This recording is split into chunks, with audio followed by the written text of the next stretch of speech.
करना चाहती है, बहन को सुनिए आप लोग और शांति मैं माननीय मुख्यमंत्री जी से आग्रह करती हूँ और हाथ जोड़कर उनके पैर पड़ती हूँ, कृपया बेटियों पर इतना दिन से ध्यान दिया है तो अब विलम्ब ना करें। एक बेटी यात्रा या महिला यात्रा जरूर निकाले इस छात्र आंदोलन के लिए। हम बेटियां कैसे यहाँ पर रह रहे हैं, और कोई नहीं जान रहा है माननीय मुख्यमंत्री, क्योंकि आप शुरू से हमारे साथ थे हैं और हमें विश्वास है कि आप हमारे साथ रहेंगे। इसलिए आपका ही दिया हुआ दिन है कि हम बेटियां यहाँ तक आए हैं। नहीं आता रहा था यहाँ तक जब तक किसी और का सरकार था, आ रहे थे लेकिन इतना तक नहीं पहुँच पा रहे थे क्योंकि फाइनेंशियल प्रॉब्लम इतना बेटियों को झेलना पड़ रहा था। और आज भी हम जिस परिवार से बिलोंग कर रहे हैं, मीडियम मध्यम वर्ग से परिवार से हम लोग बिलोंग कर रहे हैं और साल भर में सिर्फ टाइम दे रहे हैं हम लोग को पढ़ने के लिए। और आपने ही हम लोग को जब ग्रेजुएशन फाइनल कर रहे हैं तो उतना तक पैसा दे रहे हैं, आपके बदौलत हम लोग यहाँ तक आए हैं। तो आगे बढ़ने दीजिए माननीय मुख्यमंत्री। मेरा अन्य आप सब लोग से और महिलाओं से भी मेरा निवेदन है और जितने भी लोग हैं उन सबसे मेरा विनम्र निवेदन है, मैं हाथ जोड़कर पैर पड़ रही हूँ, कृपया छात्रों के साथ अन्याय नहीं कीजिए। कब तक हम समाज से लड़ते रहेंगे, कब तक हम इस भ्रष्टाचार को सहते रहेंगे। माननीय मुख्यमंत्री आप ही जवाब दीजिए। मैं कोई भ्रष्टाचारी नहीं हूँ माननीय मुख्यमंत्री, क्योंकि जो समय हमें पढ़ने में लगाना चाहिए और आज हम लोग आकर रोड पर बिता रहे हैं। कैसे कैसे एक एक रुपया हम लोग को जोड़ जोड़ कर मिल रहा है पढ़ाई करने के लिए, लेकिन हम लोग उस पैसे से किस तरह का रेट देकर कैसे कैसे हो कर हम लोग यहाँ तक आ रहे हैं कि सिर्फ हमारे माननीय मुख्यमंत्री को ये सुनेगा या नहीं सुनेगा, क्योंकि वो तो कदम उठा ही सकते हैं, आपके सिवा कोई हमारा नहीं सुन सकता है। आप इतना हम लोग का कृपया माननीय मुख्यमंत्री आपके पैर पड़ रही हो, हम लोग के बात को आवाज उठाइए माननीय मुख्यमंत्री। और क्या कीजिए कि एक महिला यात्रा निकालिए, उसको भी हम सभी बहने भाई सब लोग मिलकर जाएंगे। यदि हम लोग यदि कुछ भी करेंगे, हम लोग कुछ आंदोलन में ऐसा कुछ नहीं करेंगे जिससे कि इस समाज को प्रभाव पड़ेगा। बस आप तो जानते ही हैं कि बेटियां किस तरह घर से निकलती हैं, घर से प्रेशर आ रहा है इस उम्र में शादी करने के लिए, घर से प्रेशर आ रहा है, अब नहीं होना चाहिए। और समाज का ताना सुनते हुए हम लोग यहाँ पर आ रहे हैं, घर वाले इंतजार कर रहे हैं, बस एक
मेरे तबती रहे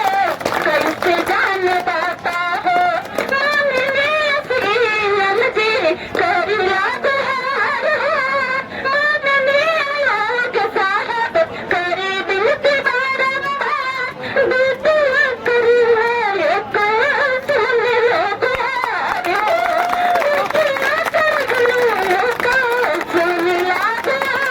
हो मेरा माननीय मुख्यमंत्री जी से और अध्यक्ष साहब से और जितने भी पुलिस कमीशन है कृपया भी आप सब लोग से मेरा निवेदन है कि मेरे हाथ को दीजिए रिएक्शन कृपया दिला दीजिए हम लोग कब तक लड़ते रहेंगे आप तो खुद जानते हैं एक बेटिया कैसे यहाँ तक आती है आप खुद जान रहे हैं वरना हम लोग क्या जानते हैं मैं तो कैसे लोग यहाँ पर एक बेटियों को भी क्या से क्या करते रहे लेकिन हर चीज को कर सह कर मिलकर घर का अजमाई घर में कैसे रह रही है जिसकी बेटियां हैं वही जान रहे हैं एक पिता कैसे पढ़ा रहे हैं जिसकी बेटा बेटी है वही जान रहे हैं बेटा मांगता नहीं है घर पर लेकिन घर वालों ने मांगने से पहले दे देते हैं बेटी मांगती नहीं है घर पे घर वालों ने मांगने से पहले देता है लेकिन ज्यादा खर्च हो जाता है फिर भी बेटा जब तक मंथली नहीं लगता है फिर भी बेटी जब तक मंथली नहीं लगता है सोच कर रहती है कि कब तक मांगते रहेंगे कब तक इस तरह इतनी उम्र हो गई 20 साल के उम्र में मांगना भी घर वालों से सही की बात हो जाती है माननीय मुख्यमंत्री जी लेकिन आज हम लोग की उम्र जो है 21 बाईस की जा रहे हैं कोई बच्चा 25 तक पार कर जा रहा है लेकिन घर वालों से कब तक मांगना रहेगा क्योंकि माँ बाप का भी एक आस है कब तक इसको पालते रहेंगे इसे हमें भी पालना उनका कर्तव्य है माननीय मुख्यमंत्री जी हम नहीं कहते कि बिना हक के मांगना है बस इतना कह रहे हैं हम पढ़ेंगे हम लड़ेंगे बस उसका हक दीजिए ध्यान में नहीं होना चाहिए माननीय मुख्यमंत्री जी ये तो इस तरह हमेशा होता रहेगा बार बार ऐसे होता रहेगा और कब तक करते रहेंगे अब रात में यदि नहीं होगा तो वही घर वालों में ताने मारेंगे वही गाँव वालों में वही समाज वालों में यदि रात नहीं कर जाएंगे तो किसी और बेटी और किसी और बेटा को आने का दरवाजा बंद हो जाएगा माननीय मुख्यमंत्री जी आपसे मेरा अनुरोध है कृपया इस आवाज को सुन लीजिए माननीय मुख्यमंत्री जी सभी भाइयों हम आप लोग को तय कर रहे हैं इस तरह की माननीय मुख्यमंत्री जी अनुरोध है जय हिंद भारत माता की भारत माता की भारत माता की वंदे वंदे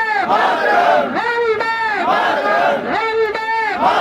रिएक्शन रिएक्शन रिएक्शन भैया आप लोग बैठ जाइए आप लोग बैठ जाइए अरे भाई यार वो यार ऐतिहासिक लोग बन गए हो आप लोग इतिहास में नाम दर्ज हो गया है इतिहास बन गया भैया बैठ जाइए हेलो भैया सब देख रहे हैं हम लोग ऊपर बैठ जाइए